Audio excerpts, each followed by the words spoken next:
क्या 12 रबीउल अव्वल का रोज़ा है? तफसील से बताएं। जो लिखा है वो तफसील से सुनने के लिए वो तशरीफ़ लाएं।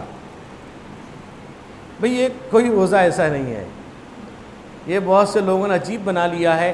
12 रबीउल अव्वल को ये जो लोग पता नहीं बेचारे हमारे भाई हैं, या तो उनको मालूम नहीं है या तो उनको कोई और गलत रास्ता दिखा रहा है कि हुजूर की जो वफ़ात है विसाल जो है वो 12 रबीउल अव्वल को मुत्तफ़क़ अलैह। अलबत्ता पैदाइश भी दोशंबे को, वफ़ात भी दोशंबे को, लेकिन आपकी जो पैदाइश है वो 8 या 9 रबीउल अव्वल है अला इख्तिलाफ़िल अक़वाल। यानी मैं बाद में तफसील से बताऊंगा कि सिलसिले में कि आपकी जो पैदाइश हुई है अस्हाब फ़ील के वाक़े से 50 दिन के बाद ये वाक़या कब पेश आए वो भी तारीख़ बताऊंगा।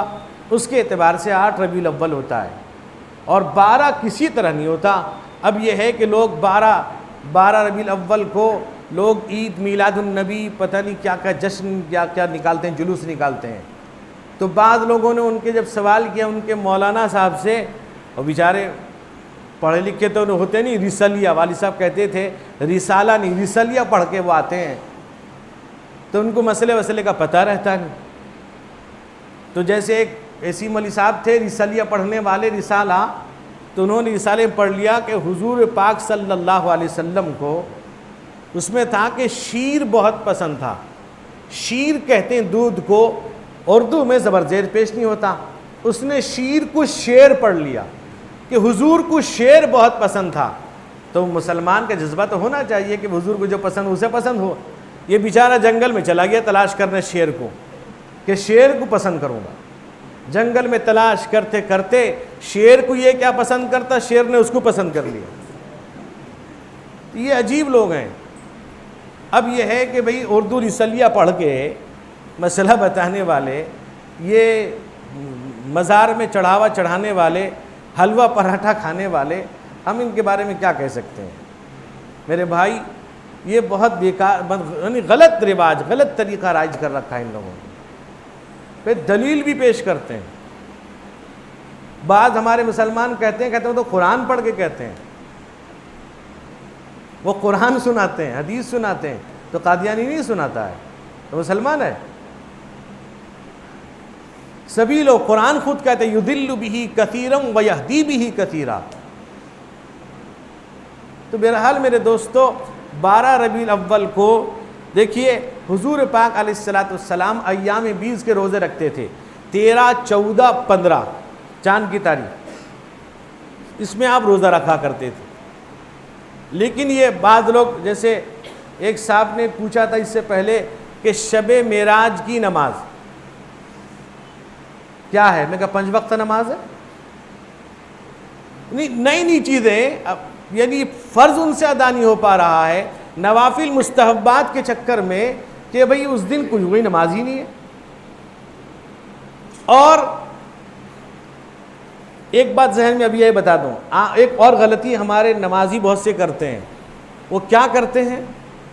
मिसाल के तौर पर इमाम रुकू में चला गया, कुछ लोग दौड़ के आते हैं, कुछ लोग तेज़ी के साथ आते हैं, कुछ लोग आते हैं, अब वो अल्लाहु अकबर कह के जैसी रुकू में जाते हैं इमाम उठ जाता है। तो वो क्या करते हैं, रुकू में जा करके उस रकात को शुमार करते हैं, रकात नहीं। इमाम को अगर आप पहुंचकर रुकू में इमाम को आपने पा लिया है, ये नहीं कि आप फ़ोन रखें इमाम साहब ज़रा हमारे पीछे देर करो, खड़े रहो। बहुत से लोगों को देखा मैं, एक साहब को हमने खुद कहा कुछ दिन पहले, मेरे साइड में थे कि मैं जानता हूँ, मैं कहा भाग्य रहते कहते जानता हूँ। मेरे उस्ताद मोहतरम हज़रत मुफ्ती राशिद साहब दामत बरकातुहू दारुल उलूम देवबंद के उस्ताद, बहुत अजीम उस्ताद हैं, कहने लगे एक जगह कहीं वो सफ़र में थे, कुछ और लोग भी थे बुट शुट वाले, तो तयम्मुम की ज़रूरत पेश आई। मतलब यह है कि पानी नहीं था, तो वो कहे कि हम तो तयम्मुम करते रहे, लेकिन वो साहब गए तो रेत को लेकर मुंह भर दिया कुल्ली करने की। अरे मुफ्ती साहब क्या कर रहे हैं आप, क्यों? कहा कि नहीं भूल के डाल दिया था। मुफ्ती साहब ने कहा मैं नहीं बताता, नाक में डाल के मर जाता, कहते भूल गया था। नहीं, मानने को तैयार नहीं। एक आदमी उस दिन वो झुक रहा, इमाम उठ गया, तो मानने को तैयार। हम हमारा काम बता देना, नहीं माने क्या कर सकते हैं। जैसे एक साहब किसी ने कहा बगैर वजू नमाज नहीं होगी, कैसे होगा नहीं, जाके पढ़ के चला, कहते पढ़ लिया, होगा नहीं कैसे। तो मौलवी खाली कहते हैं होगा ना यार, हमरे पढ़ के आए। ये सब कुछ बहरहाल 12 रबीउल अव्वल के बारे में जो समझना चाहता है वो फिर आइंदा हफ्ते मुझे याद दिलाए। तो ये जो हंगामा करते हैं, ये सब जुलूस वगैरह बिल्कुल गलत तरीक़ा है अल्लाह के नबी। और ये जो जुलूस निकालते हैं, एक साहब ने पूछा कि तुम 12, मैं बेंगलोर में था एक मरतबा 12 रबीउल अव्वल पर, इतना जुलूस था कि हमको असर के बाद एक जगह मगरिब की नमाज़ पढ़नी थी, एक मस्जिद में हम नहीं पहुँच सके।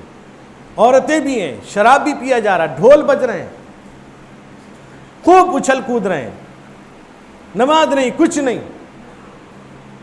एक साहब मुझसे कहने लगे, हमारे साथ गाड़ी पे थे, कहने लगे मौलाना एक तो अच्छा लगता है, इतने मुसलमान निकलते हैं बाहर। मैं कहा मेरे भाई आपको ये क्यों समझ में बात आई नहीं, अगर सारे मुसलमान 5 वक्त नमाज में आ जाएंगे कितना अच्छा लगेगा। हाँ कहा ये बात ठीक। तो अब ये है कि 12 रबीउल अव्वल, किसी ने पूछा कि तुम आप लोग ऐसे करते हो, हुजूर की तो वफात उस दिन है, आप तो उस दिन हुजूर की पैदाइश का दिन मनाते हो। कहते हम तो मानते नहीं मरे, हमने मानते नहीं, हम तो हुजूर की वफात को मानते नहीं, लिहाजा हम कहते हैं जिंदा हैं।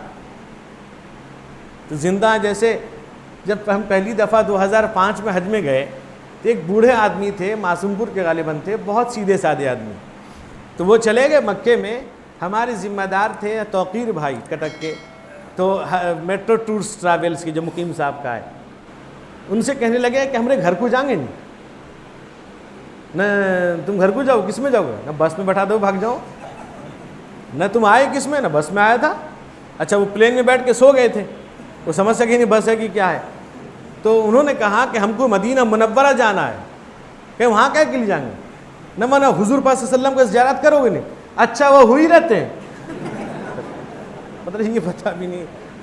तो अल्लाह रहम करे, अल्लाह ताला हरमैन शरीफैन की बैतुल मुक़द्दस की भी अल्लाह हिफाजत फरमाए।